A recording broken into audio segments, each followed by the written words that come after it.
सदनदेखि सडकसम्म राजनीतिक, आर्थिक, सामाजिक, कला, संस्कृति हर क्षेत्रका विषय र प्रसंग।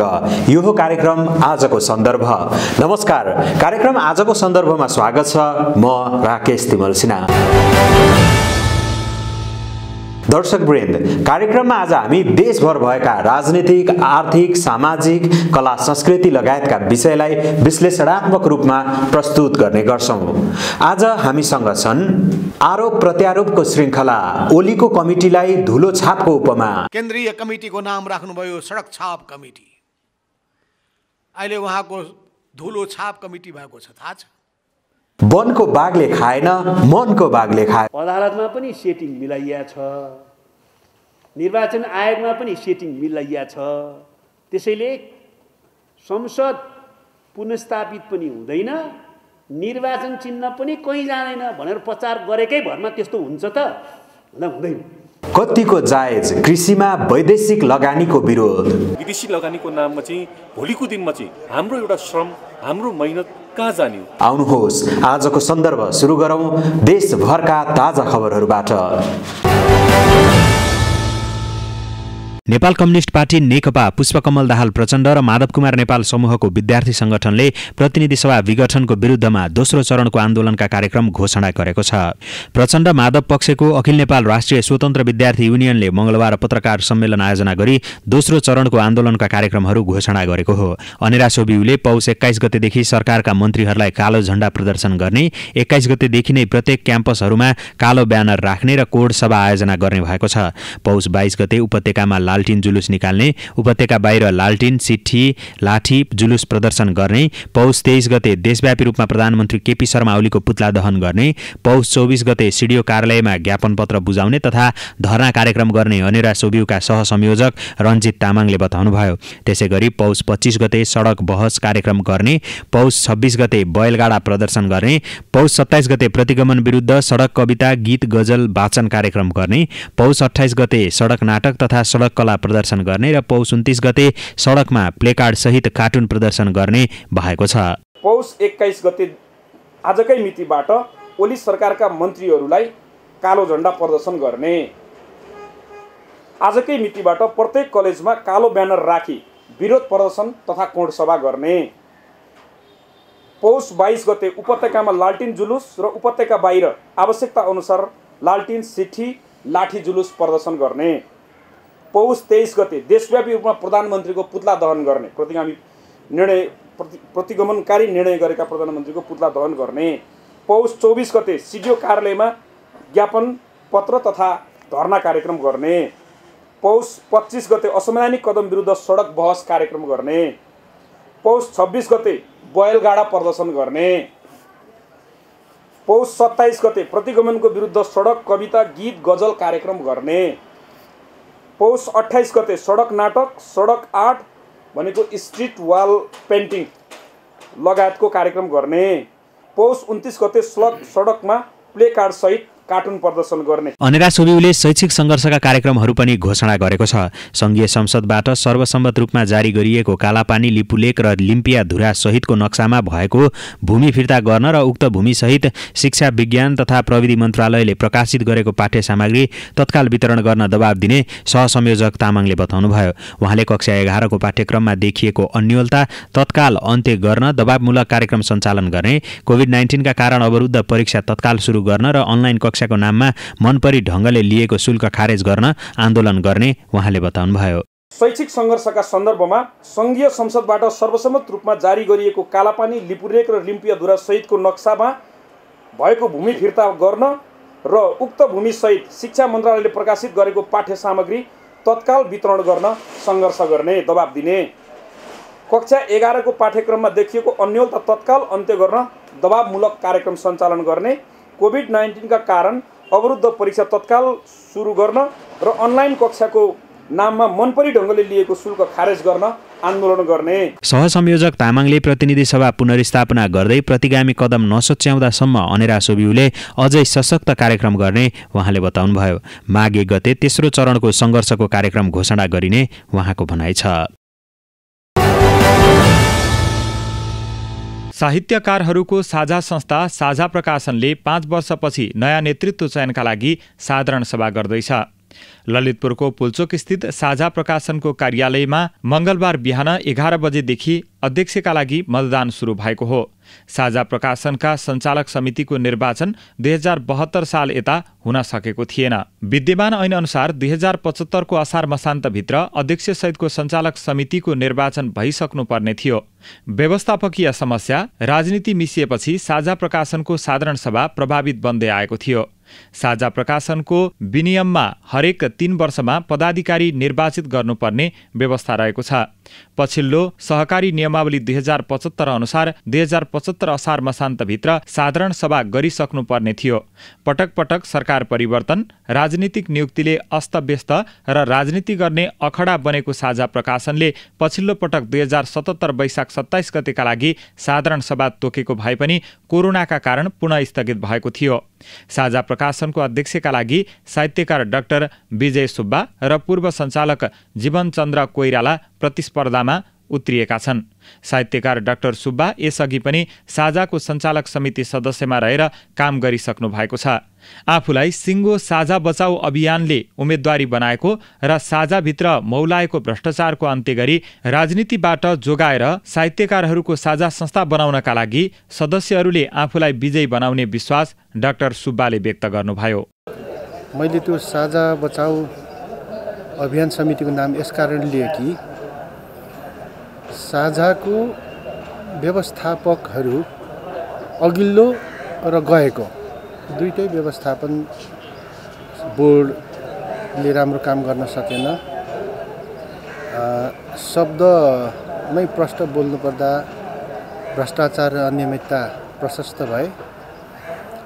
गएको समितिमा म सञ्चालक थिएँ। त्यसबेला पनि म एक्लैले साझा प्रकाशनभित्र भएका भ्रष्टाचार र अनियमितताको विरुद्धमा करिब 2.5 वर्ष लडाइँ लडेँ। मेरो लडाइँ र साथमा यहाँ यस साझा प्रकाशनभित्रका कर्मचारीहरूको सहयोग र राष्ट्रिय स्तरका पत्र पत्रिकाहरूको सहयोगको कारणले त्यसबेलाका भ्रष्ट र अनियमित काम गर्ने मान्छेहरूलाई किनारा लाउन पनि सफल भयो। अहिले मलाई अध्यक्षको उम्मेदवारको रूपमा अगाडि सार्नुको कारण पनि त्यही मेरो काम देखेको कारणले हुनुपर्छ। साथीहरूले त्यही भन्नुहुन्छ। अर्का अध्यक्षका प्रत्याशी जीवनचन्द्र कोइरालाले पनि साझाभित्रको व्यवस्थापकीय कमजोरी र भौतिक पूर्वाधारको पुनर्संरचनाका लागि आफूले उम्मेदवारी दिएको बताउनु भएको छ। निजी क्षेत्रसँग समान रूपले हामीले प्रतिस्पर्धा गरेर यसको बजार व्यवस्थापन, यसको प्रकाशन सुधार गर्नुपर्ने अवस्था छ। कोभिड-19 को जोखिमलाई मध्यनजर गरेर साझा प्रकाशनले मंगलबारदेखि शुक्रबार 3 बजेसम्मका लागि कार्यालय परिसरभित्र मतदान गर्न सक्ने व्यवस्था मिलाएको छ। निर्वाचन समितिका सदस्य सचिव होमनाथ भट्टराईले स्वास्थ्य सतर्कताका मापदण्ड अपनाएर मतदानको व्यवस्था मिलाइएको जानकारी दिनुभयो।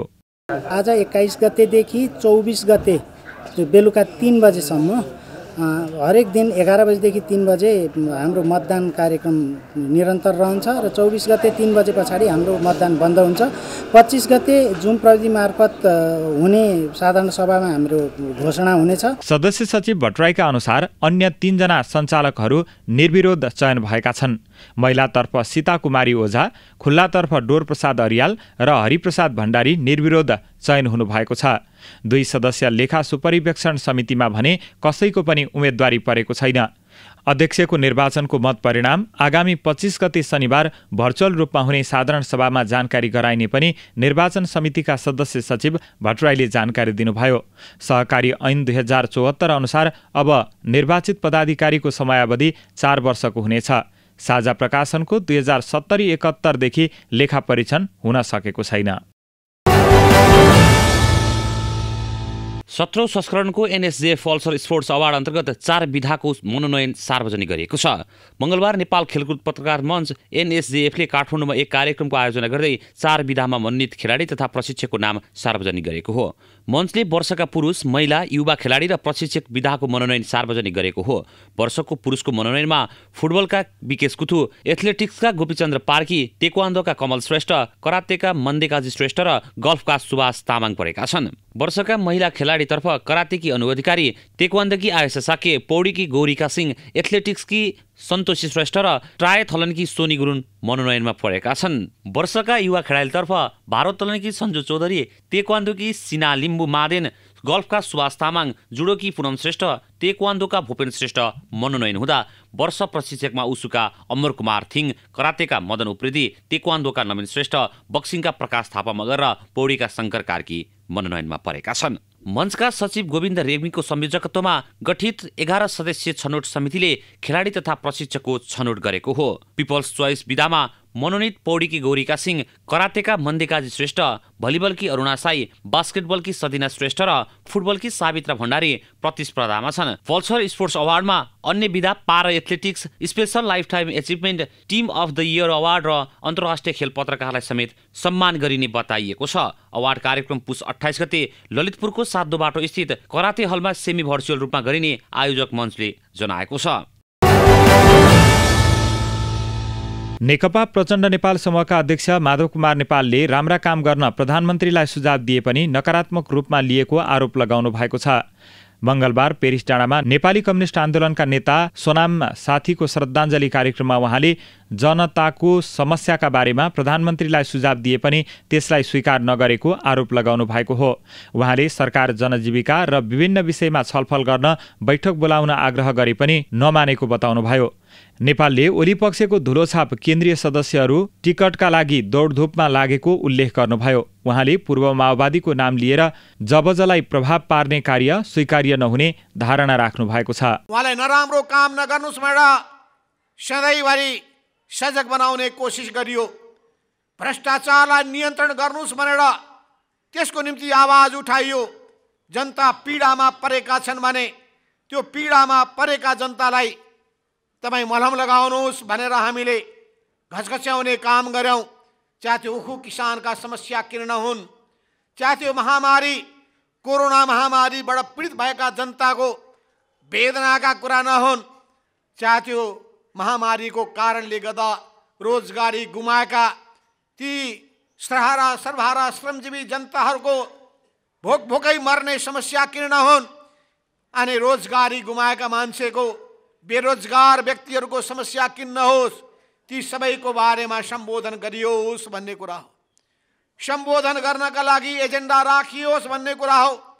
त्यो एजेन्डामा गहन छलफल होस् भन्ने कुरामा हो। त्यसमा सबैले आफ्ना आफ्ना अनुभवहरू, आफ्ना आफ्ना विचारहरू प्रस्तुत गर्न पाउन्, त्यसको निम्ति नै पार्टीको बैठकहरूको आयोजना गरियोस् भन्ने कुरामा हो। तर उहाँ सधैँभरि बैठक भन्ने बित्तिकै उहाँ तर्सिनु हुँदो रहेछ। उहाँले कुनै दिन संस्मरणमा लेख्न पनि बेर छैन, म राति सुत्दाखेरि पनि सपनामा तर्सिने गर्दथे, बैठक बोलाउँछन् कि भनेर। तीर मात्रै रोपिन्छ अनि त्यो भनिसकेपछि उहाँले बैठक हुने कमिटीको नाम पनि तय गर्नुभयो। उहाँले केन्द्रीय कमिटीको नाम राख्नुभयो सडक छाप कमिटी। अहिले उहाँको धुलो छाप कमिटी भएको छ, थाहा छ? धुलो छाप, सडक छाप मात्रै होइन, धुलो छाप। टिकट लिएर हिँडिरहेका छन्, कसलाई केन्द्रीय सदस्य दिउँ भनेर मान्छे भाग छ। बालुवाटारको बाटो हिँड्यो कि केन्द्रीय सदस्य भिडाइदिइहाल्छन् भनेर। कुन चाहिँ नेता आउने हुन्, नेताको गोजीबाट झोलाबाट निकाल्ने हुन् केन्द्रीय सदस्यको नाम भन्दै मान्छे टाप कसिरहेका छन्। यही ठाउँमा 10 जना मान्छे आएर भन्नुभयो, 10 जना नेताहरू मलाई केन्द्रीय सदस्यको दिएका थिए, टिकट भाग भएर हामी त्यसलाई चाहिँदैन हामीले भनिदियौँ। त्यस्ताहरू 50औंको सङ्ख्यामा त्यस्ता योद्धाहरू अहिले यस्ता 100 भन्दा पनि बढीको सङ्ख्यामा धेरैले त जवाब पनि दिनुभएको छैन।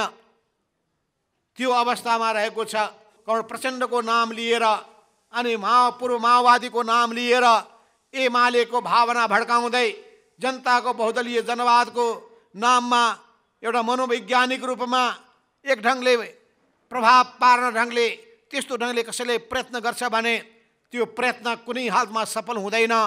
किन भन्दाखेरि यो जनताको बहुदलीय जनवादको म उत्तराधिकारी भन्नेहरूसँग कुनै त्यसको आधार छँदै छैन, त्यसको मूल्य र मान्यतासँग उहाँहरूको कुनै सम्बन्ध छैन।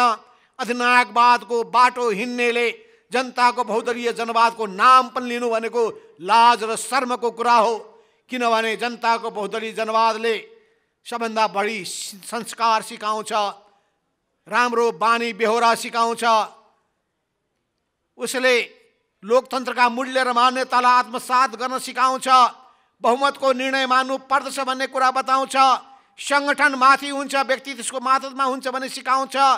त्यस हुनाले यो जनताको बहुदलीय जनवादको नाम लिएर मनोवैज्ञानिक ढङ्गले अनि मान्छेलाई जुन हिसाबले सेन्टिमेन्टल रूपमा प्रभाव पार्न खोजिएको छ त्यसमा कुनै आधार छैन। यस्तै नेता नेपालले नेपालको परिवर्तन र कम्युनिस्ट आन्दोलनमा स्वर्गीय सोनाम साथीको योगदान महत्त्वपूर्ण रहेको जिकिर गर्नुभयो। नेपाल कम्युनिस्ट पार्टी नेकपा प्रचण्ड माधव समूहका प्रवक्ता नारायण काजी श्रेष्ठले संविधान अनुसार प्रतिनिधि सभा सुचारू हुनेमा ढुक्क रहेको बताउनु भएको छ। मङ्गलबार बानेश्वरमा सञ्चारकर्मीसँग कुराकानी गर्दै प्रवक्ता श्रेष्ठले संविधान अनुसार प्रतिनिधि सभा सुचारू हुनेमा आफूहरू ढुक्क रहेको बताउनु भएको हो। संविधानमा प्रधानमन्त्रीलाई संसद विघटनको विशेषाधिकार हुँदा प्रधानमन्त्रीले आफ्नो स्वार्थमा संसद विघटन गर्दा राजनीतिक अस्थिरता हुने भएकाले नयाँ संविधान निर्माण गर्दा प्रधानमन्त्रीको संसद विघटनको विशेषाधिकारलाई हटाउन राष्ट्रिय राजनीतिक सहमति बनाइएको र संविधानमा उक्त कुरा नलेखिएको प्रवक्ता श्रेष्ठको भनाइ छ। सरकार बनाउन नसक्ने अवस्थामा संसद आफै विघटन हुने तर बहुमत प्राप्त प्रधानमन्त्रीलाई संसद विघटनको कुनै अधिकार नभएको उहाँले बताउनुभयो। संविधानको धारा 76 को कुनै पनि उपधारामा संसद विघटन गर्ने अधिकार प्रधानमन्त्रीलाई नभएको उहाँको भनाइ छ। त्यतिखेर आन्दोलन गर्ने, संविधान निर्माण गर्ने सबै राजनीतिक पार्टीहरू, संविधान सभाका सबै सदस्यहरूको बीचमा, नागरिक समाजको बीचमा, बुद्धिजीवीहरूको बीचमा राष्ट्रिय एकता र सहमति भयो। अब कुनै पनि प्रधानमन्त्रीलाई सनकको भरमा वा आफ्नो स्वार्थ संसदले पुरा गरेन भनेर वा त्यस्तो खतरा देख्यो भने संसद विघटन गर्ने अधिकार दिनु हुँदैन भनेर राजनीतिक निष्कर्ष निकालियो। त्यसमा ऐतिहासिक राष्ट्रिय एकता र सहमति बन्यो। त्यसै आधारमा संविधान सभाले संविधान बनाउँदा त्यस्तो प्रावधान अब नराख्ने भनेर विघटन गर्ने अधिकार दिइएन। अहिलेको संविधानको धारा 76 मा प्रधानमन्त्रीलाई कुनै उपधारामा पनि संविधान विघटन गर्ने अधिकार छैन। प्रधानमन्त्री ओलीले सर्वोच्च अदालत तथा निर्वाचन आयोगमा समेत सेटिङ मिलाएर प्रतिनिधि सभा विघटन गरेको भन्ने आम रूपमा आशंका उब्जिएको भन्दै प्रवक्ता श्रेष्ठले प्रचार गरिएकै भरमा न्यायालय र संवैधानिक आयोगले प्रभावित भएर निर्णय नगर्ने विश्वास समेत व्यक्त गर्नुभयो। त्यसरी गरिने प्रचार संवैधानिक आयोगमाथि गरेको अपमान तथा अवमूल्यन भएको उहाँको भनाइ छ। सरकारले दबाव र प्रभावमा पारी आफू अनुकूल निर्णय गर्न बाध्य पारे निष्पक्ष निर्णय गर्न जनताले वातावरण बनाइदिने उहाँले बताउनुभयो। आफूहरूको आन्दोलन संवैधानिक अङ्गप्रति नभई असंवैधानिक कदम चाल्ने सरकार विरुद्ध केन्द्रित रहेको पनि प्रवक्ता श्रेष्ठले स्पष्ट पार्नुभयो। अदालतमा पनि सेटिङ मिलाइया छ, निर्वाचन आयोगमा पनि सेटिङ मिलाइया छ। त्यसैले संसद पुनर्स्थापित पनि हुँदैन, निर्वाचन चिन्ह पनि कहीँ जाँदैन भनेर प्रचार गरेकै भरमा त्यस्तो हुन्छ त? हुँदैन। यो संविधानद्वारा स्पष्ट जिम्मेवारी दिएको शक्ति पृथकीकरणको सिद्धान्तको आधारमा कार्यरत रहने जिम्मेवारी पाएको संवैधानिक अङ्गहरूमाथि गरेको अपमान हो, अवहेलना हो, अवमूल्यन हो।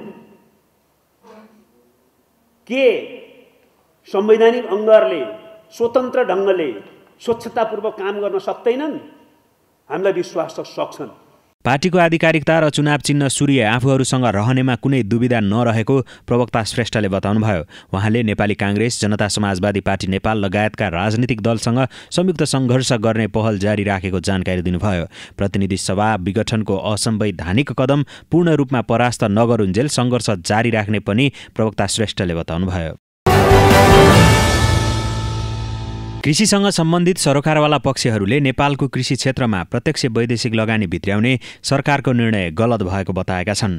डेरी उद्योग सङ्घ, नेपाल डेरी एसोसिएसन, केन्द्रीय दुग्ध सहकारी सङ्घ र केन्द्रीय पशुपक्षी पालन सहकारी सङ्घले मङ्गलबार काठमाडौँमा संयुक्त पत्रकार सम्मेलन आयोजना गरी कृषिमा वैदेशिक लगानी ल्याउने सरकारको निर्णय फिर्ता हुनुपर्ने बताएका हुन्। कृषि क्षेत्रमा देशकै निजी क्षेत्रबाट अरबौं लगानी भइराखेको अवस्थामा सरकारले अपारदर्शी निर्णय गरेको भन्दै फिर्ता लिन आग्रह गरेका हुन्। पत्रकार सम्मेलनमा बोल्दै नेपाल डेरी एसोसिएसनका अध्यक्ष राधाकृष्ण सापकोटाले कृषिमा वैदेशिक लगानी भित्र्याउँदा देशको अर्थतन्त्रमा दीर्घकालीन असर पर्ने बताउनुभयो। निजी क्षेत्रको अरबौं लगानी रहेको क्षेत्रमा सरकारवालाहरूसँग कुनै सल्लाह नै नगरी किसानको हित विपरीत चालिएको कदम तत्काल फिर्ता लिनुपर्ने उहाँको भनाइरहेको छ।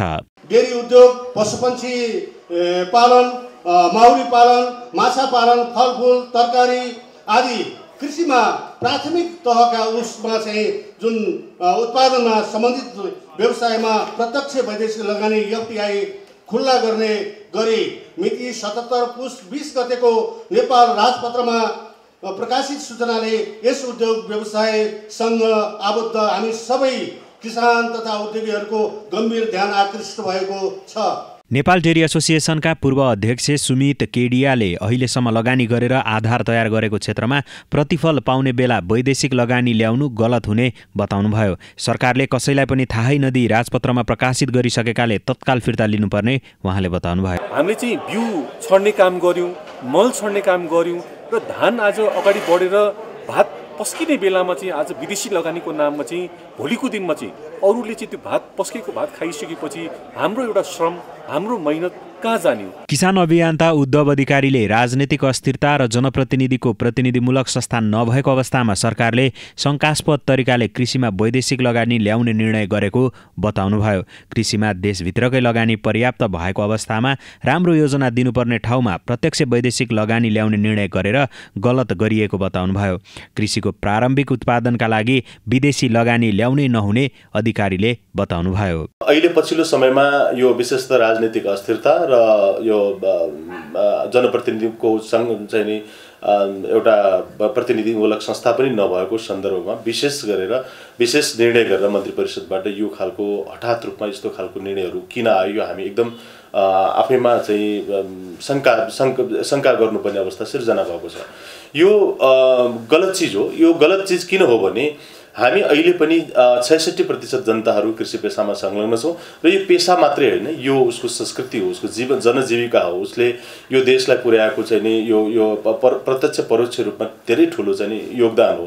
यदि यस्ता खालका कार्यक्रमहरू आउने हो भने यसले ती सबै आम किसानहरूलाई भोलि चाहिँ मजदुरमा रूपान्तरण गर्ने र बिस्तार उनीहरूलाई बेरोजगार र उनीहरूलाई सुकुम्बासीमा रूपान्तरण गर्दै अन्तिममा गएर चाहिँ एउटा गरिबीको खाडल निकै ठुलो बनाउने अवस्था र एक खालको अर्को खालको विद्रोहको समेत बाटो चाहिँ नि कोर्न यस्ता खालका परियोजनाहरू चाहिँ अगाडि बढ्छन् जस्तो लाग्छ मलाई। सरकारले मन्त्री परिषदको निर्णयबाट कृषि क्षेत्रमा शर्त सहित डेरी उद्योग, पशुपक्षी पालन, माहुरी पालन, माछा पालन, फलफुल, तरकारी लगायत कृषिका प्राथमिक उत्पादनसँग सम्बन्धित क्षेत्रमा प्रत्यक्ष वैदेशिक लगानी खुल्ला गर्ने निर्णय गरी पुस 20 गते राजपत्रमा प्रकाशित गरिसकेको छ। राजपत्रमा प्रकाशित भइसकेपछि मात्रै थाहा पाएका कृषि क्षेत्रका सरकारवालाहरूले सरकारको यस्तो निर्णय तत्काल खारेज हुनुपर्ने माग गरेका छन्। उनीहरूले यस्तो निर्णयलाई खारेज गराउन विभिन्न सङ्घर्षका कार्यक्रम गर्ने समेत बताएका छन्।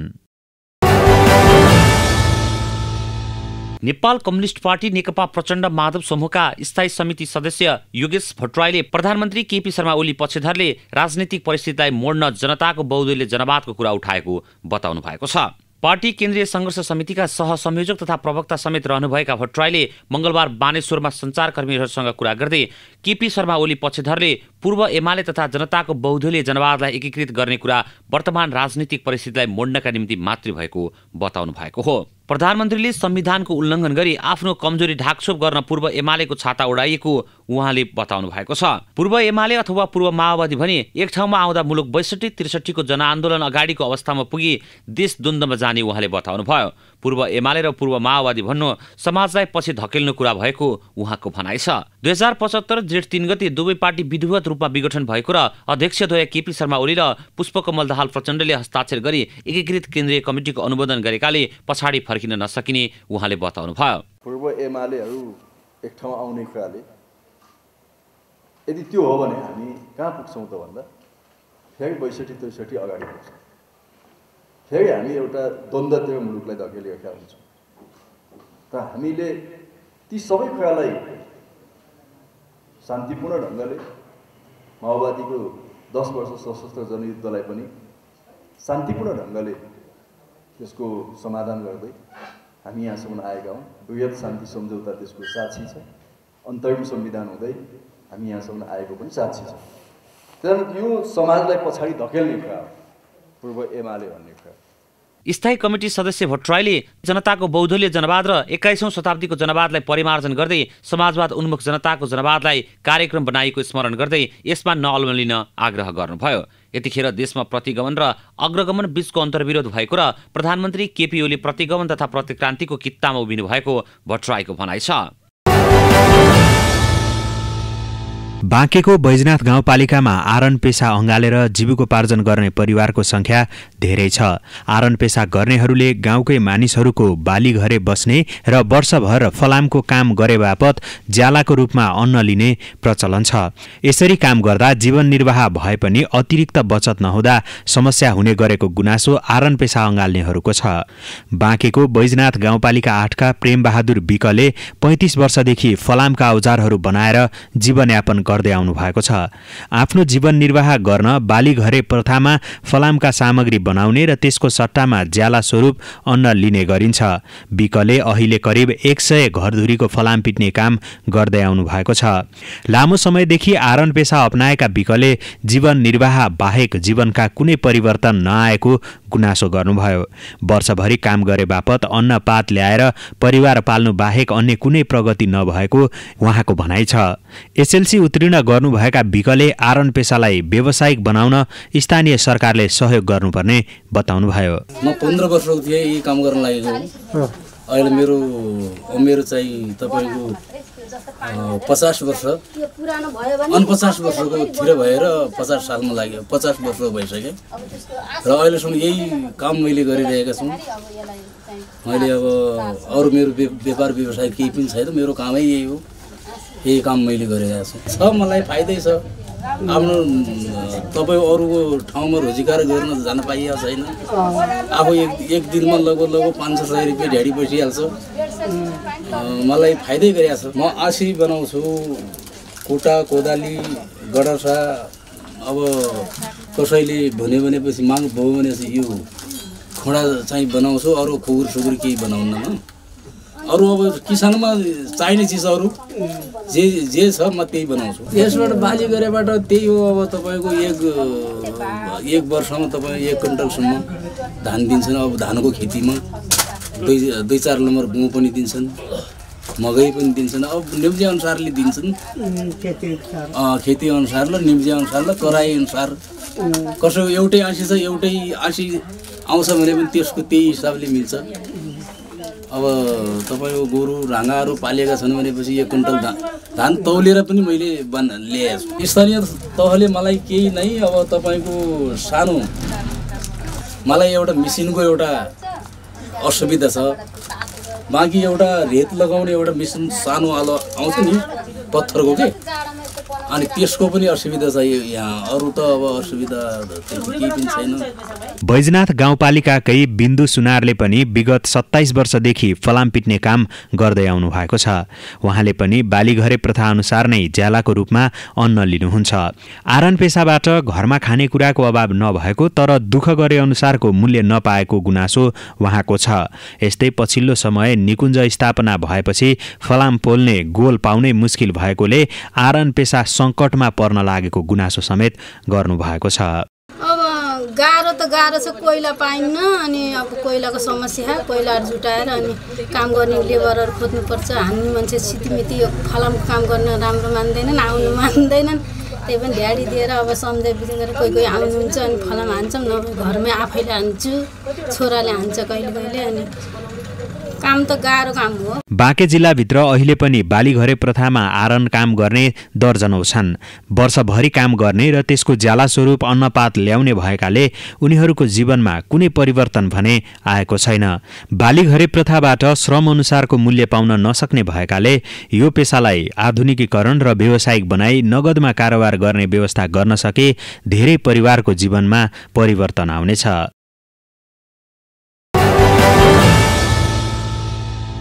हवस् त कार्यक्रम आजको सन्दर्भ यति नै। कार्यक्रम कस्तो लाग्छ प्रतिक्रिया सल्लाह सुझाव दिनका लागि हामीलाई फेसबुक र युट्युबमा पनि फलो गर्न सक्नुहुनेछ।